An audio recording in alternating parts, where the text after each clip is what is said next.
অনেক সময় দেখা যায় যে আমাদের গ্রামের দিকে বিশেষ করে অত্যন্ত মানে মারাত্মক আকারে বসন্ত রোগ হয়।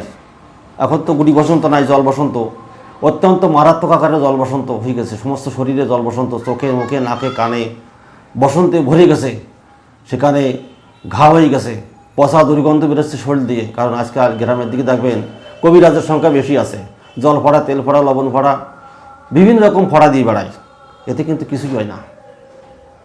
কারণ সে যুগ এখন আর নেই, সব মিথ্যে কথা বলে। যারা জল ফড়া তেল ফড়া দেয় তারা 95%-এর উপরে মিথ্যে কথা পায়। কাজেই এতে জল ফড়া তেল ফড়ায় কাজ হবে নাকি? এখানে সত্যি কথা বলতে ওষুধ প্রয়োগ করতে হবে। অর্থাৎ দেখবেন এটা অনেক কেস আমি অন্তত 200-র উপরে কেস আমি দেখেছি যে জল ফড়া তেল ফড়া দেওয়ার পর যখন রোগী মরণাপন্ন হয়ে পড়ে তখন আমাদের কাছে আসে বলে, ডাক্তারবাবু দেখেন কি করা যায়। তার গা দিয়ে গন্ধ বেরোচ্ছে, বিছানায় শোয়া যাচ্ছে না, দাঁড়া যাওয়া যাচ্ছে না, বাড়ি দিয়ে গন্ধ বেরোচ্ছে, মারাত্মক অবস্থা যায়, তখন কি দেবেন? বিপদে পড়ে গেছেন, তাই তো? কোনো টেনশন নেই। অ্যাসিড বেনজোইকাম অভ্যর্থ 100% গ্যারান্টি সহকারে ওষুধ।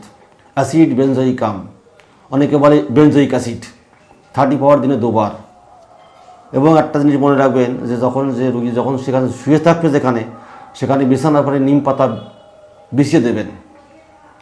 নিম পাতা বিছিয়ে দেবেন। রুগীকে মাছ মাংস খাবার বন্ধ, ভাত খাওয়ার বন্ধ, রুটি খেতে দেবেন বা লিকুইড খাবার খেতে দেবেন, দুধ খেতে দেবেন, যত খুশি মনে করে।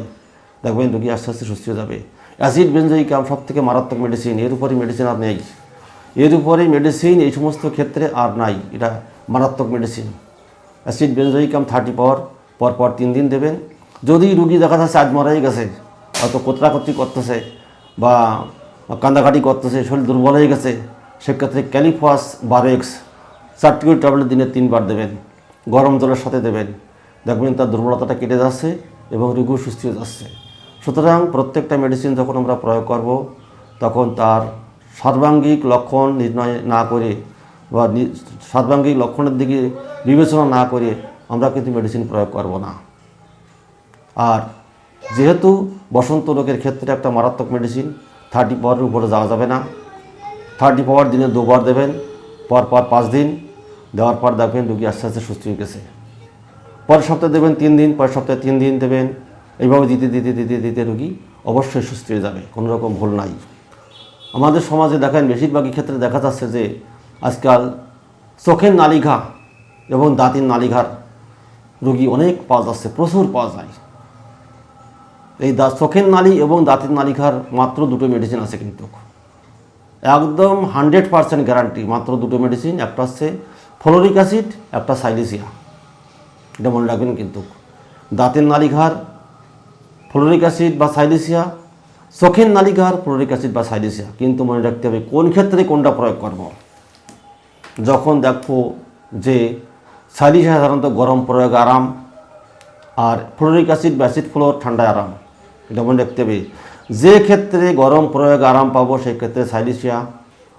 অর্থাৎ যখন দেখবেন যে চোখের নালিঘা হয়ে গেছে, দিন রাত গরম সেক দিচ্ছে, একদম চোখ বুঝে সাইলিসিয়া, কোনো কথা বলার দরকার নেই। সাইলিসিয়া সাধারণত 30 পাওয়ার দিনে 2 বার দেবেন, পরপর 3 দিন দেবেন। দেখবেন আস্তে আস্তে আস্তে আস্তে তার চোখের জল পড়াটা বন্ধ হয়ে গেছে, চোখ ফোলা বন্ধ হয়ে গেছে এবং চোখ আস্তে আস্তে স্বাভাবিক এসে গেছে। যদি তার দাঁতের নালিঘা হয়ে থাকে, দাঁত দিয়ে রক্ত পড়া, পুষ পড়া বন্ধ না হচ্ছে, রোগী অনবরত ঠান্ডা জল খাচ্ছে, কেউ কেউ গরম জল খাচ্ছে, যেটা যখন খায়, যদি গরম জল খায় তাহলে সেক্ষেত্রে সাইলিসিয়া দিতে হবে। যদি ঠান্ডা জলে আরাম লাগে সেক্ষেত্রে অ্যাসিড ফ্লোরিক দিতে হবে বা ফ্লোরিক অ্যাসিড দিতে হবে। দেখবেন আজকাল সমাজের তো 80% লোকের তো দাঁতের সমস্যা আছে সমাজে। অ্যালোপ্যাথির কাছে যার সাথে বলবে দাঁত তুলতে হবে, দাও ইঞ্জেকশন দাও, দাঁত তুলে নিয়ে আসো। আমি প্রচুর রুগী দেখেছি, চেম্বারে বসে পড়ে তাদের আমি যন্ত্রণা কমাই দিছি। কমিয়ে দেওয়ার পর তারা এখনও 4 বছর 5 বছর তারা দিব্যি ভালো আছে, দাঁতের কোনো সমস্যা তাদের নাই। এটা কিন্তু অভিজ্ঞতা আমার। কিন্তু মনে রাখতে হবে, আমরা যখনই কোনো মেডিসিন প্রয়োগ করব, অ্যাসিড ফ্লোর হোক আর সাইলিসিয়া হোক, তার সম্পূর্ণ সিমটমটা না জেনে কিন্তু মেডিসিন প্রয়োগ করা যাবে না।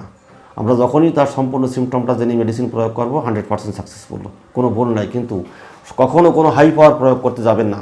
অনেকে চিন্তা করে যে এই তো অনেক পাওয়ার দিয়ে সেটি দিচ্ছি, একদম রুগী মারা যাবে একদম সাথে সাথে। 30 পাওয়ারের উপরে যেতে যাবেন না কোনো দিন, কখনো 30 পাওয়ার উপর যাওয়া যাবে না। 30 পাওয়ার যথেষ্ট পাওয়ার, 30 পাওয়ার একদম মুহূর্তের মধ্যে কাজ আসে যাবে। দোকানে চেম্বারে রোগী বসে আছে, তার যন্ত্রণা প্রচণ্ড হারে হচ্ছে, গরম থেকে আরাম লাগতেছে, 30 পাওয়ার দিয়ে বসে রাখবেন, দেখবেন 10 মিনিট পরে বলছে আমার যন্ত্রণা পড়ে গেছে। যদি ঠান্ডায় উপশম হয়, ঠান্ডায় ভালো লাগে, ফ্লোরিক অ্যাসিড 30 পাওয়ার দিয়ে বসিয়ে রাখবেন, দেখবেন 10 মিনিট পরে বলছে আমার যন্ত্রণা নেই আর। সুতরাং যদি 30 পাওয়ার প্রয়োগ করেন তাহলে সকালে বিকেলে 2 ফোঁটা পরপর 4 দিন, যখনই কমে যাবে তখন 200 পাওয়ার দিতে হবে। সপ্তাহে দুটো 3টে 4টে ডোজ, তার বেশি দেওয়া যাবে না। সুতরাং যখনই কোনো নতুন চিকিৎসক বা হোমিওপ্যাথি পছন্দ করেন তাদের উদ্দেশ্যে আমার বক্তব্য, আপনারা কখনও কোনো মেডিসিন কিন্তু হাই পাওয়ার দিতে যাবেন না, একদম হিতে বিপরীত হবে। আমি দেখেছি প্রচুর ডাক্তার, বিএসএমএস ডাক্তাররা একদম প্রথম চান্সে অনেক লিখে সারিয়ে দিচ্ছে, এতে রুগী কী হয় কি বলে হোমিওপ্যাথির কাজ হয় না। আমি অনেক কেস দেখেছি, হোমিওপ্যাথির বদনাম করে বেড়ে তার মানে কাজ আসছে না। তো তার দরকার আছে 6 পাওয়ার বা 30 পাওয়ার, তাকে যদি 1 পাওয়ার দেওয়া হয় কোথায় যাবে, সে মরে যাবে। এই হচ্ছে ঘটনা। আজকাল 95% লোকেরা মদ খায় সমাজে, 95%, তার বেশি বললেও ভুল হবে না। আমাদের বিশেষ করে পশ্চিমবাংলায় 95%, বিশেষ করে ইয়ং ছেলেরা হোক তো খাই, মেয়েরাও অনেক সময় খাচ্ছে মদ। কী দেবেন, বিপদে পড়ে গেছেন। যদি তাদের উদ্দেশ্য থাকে যে না আমি মদ খাওয়া বন্ধ করবো, অ্যাসিড সালফ মাদার টিংচার 10 ফোঁটা করে 3 বার খাবে 1 চামচ জলে, 1 মাস টাইম, 1 মাসের ভিতর তার মদ খাওয়া বন্ধ হয়ে যাবে। কিন্তু রুগীকে বলতে হবে যে ভাই তুই মদ খাওয়া বন্ধ করবি না বেশি করে খাবি। যদি বেশি করে খাই তাহলে বলবেন যে বেশি করে খা, তুই মরে যা। আর যদি বলছে না আমি মরবো না, একটু বাঁচবো, তাহলে বলবি তাহলে এই ওষুধটা নিয়ে যা, এটা 10 ফোঁটা করে 3 বার খাস 1 চামচ জলে, তাদের যদি বাঁচতে চাস খা, দেখবেন 1 মাসের মধ্যে আর মদ খাওয়া বন্ধ হয়ে যাবে। এটা মারাত্মক মেডিসিন। আমি অনেক রুগীকে দিয়ে দেখেছি যাদের মত আছে যে না মদ খাওয়া বন্ধ করো, বাঁচতে চাই, তাদের বাঁচা দেবে না। যদি বলে যে না আমি মদ খাওয়া বন্ধ করবো না, বলে তাহলে তো মর, বেশি করে খা, মরে যা। অনেক সময় দেখা যায় গ্রামের দিকে যে সমস্ত মেয়ে ছেলেরা মানে লিখে চেহারা, খিনাঙ্গি যাকে বলে, খিলাঙ্গি তরুণী, আর যারা দুধ খায়, দুগ্ধপোষ্য শিশু আর বৃদ্ধ যারা, এই 3 শ্রেণীর মানুষের যদি কোষ্ঠকাঠিন্য ভোগে, মনে রাখবেন খিলাঙ্গি তরুণী, দুগ্ধপোষ্য শিশু আর বৃদ্ধ, এই 3 ধরনের লোকের যদি অত্যন্ত কোষ্ঠকাঠিন্য তারা দীর্ঘদিন ধরে ভোগে, তাদের প্রথম মেডিসিনটি হলো 3টি মেডিসিন, অ্যালোমিনা, লাইকোপোডিয়াম এবং ওপিয়াম। অ্যালোমিনা কাদের দেবেন? অ্যালোমিনা দেবেন যে সমস্ত দুগ্ধপোষ্য শিশুদের অ্যালোমিনা কাজ করে খুব ভালো, 6 পাওয়ার, তার বেশি দরকার নেই। দেখা যাচ্ছে তাদের পায়খানা হচ্ছে না, কোষ্ঠকাঠিন্য ভাব থাকে। লাইকোপোডিয়াম বয়স্ক লোকেদের ক্ষেত্রে কাজ করে, বাচ্চাদের ক্ষেত্রে কাজ করে। ওপিয়াম যে সমস্ত দুগ্ধপোষ্য শিশুদের না, যে সমস্ত খিনাঙ্গি মেয়েদের, তাদের ঘুম আসছে না, খিনাঙ্গি মেয়ে মানে দুর্বল মেয়ে হয়ে গেছে, তাদের বাচ্চা কাচ্চা হওয়ার পর তাদের শরীরে কিছু নেই, খালি হাড় আছে কয়খান, খালি হাড় গড় নিয়ে তারা ঘুরে বেড়াচ্ছে, এই সমস্ত মেয়েদের ক্ষেত্রে ওপিয়াম ভালো কাজ করে। কিন্তু 30 পাওয়ার, সকালে বিকেলে 2 বার দেবেন, পরপর 4 দিন বা 5 দিন দেবেন, পরের সপ্তাহে 5 দিন দেবেন। এই 3টি মেডিসিন যথেষ্ট। কিন্তু যদি দেখা যাচ্ছে তার সিমটমে যদি না মেলে, দেখা যাচ্ছে না সে লাইকোপোডিয়ামের পেশেন্ট, তখন তাকে লাইকোপোডিয়াম দিতে হবে। আর দেখা যাচ্ছে সে ওপিয়ামের পেশেন্ট, তখন তাকে ওপিয়াম দিতে হবে।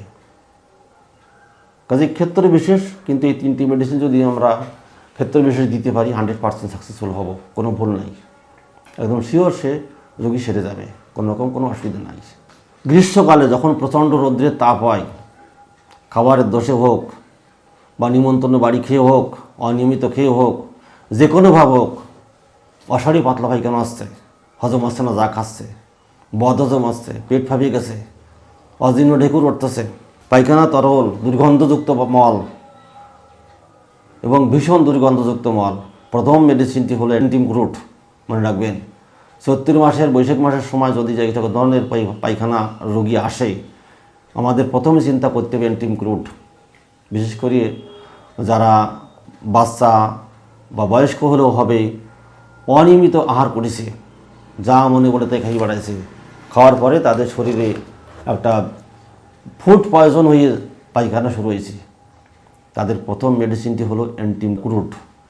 সাধারণত 6 পাওয়ার, এখানে হাই পাওয়ার কিন্তু প্রয়োগ করা যাবে না। 6 পাওয়ার আপনি 2 ঘন্টা পর পর দিয়ে যান। একটু বয়স্ক হলে 6 পাওয়ার 2 ঘন্টা পর পর দেখেন আস্তে আস্তে আস্তে আস্তে তার রোগটা নর্মালের দিকে এসে যাবে। আর যেহেতু তার পায়খানা শুরু হয়ে গেছে, ডিহাইড্রেশন দেখাতেছে, এক্ষেত্রে কিন্তু স্যালাইন জল তো চলতেই থাকবে।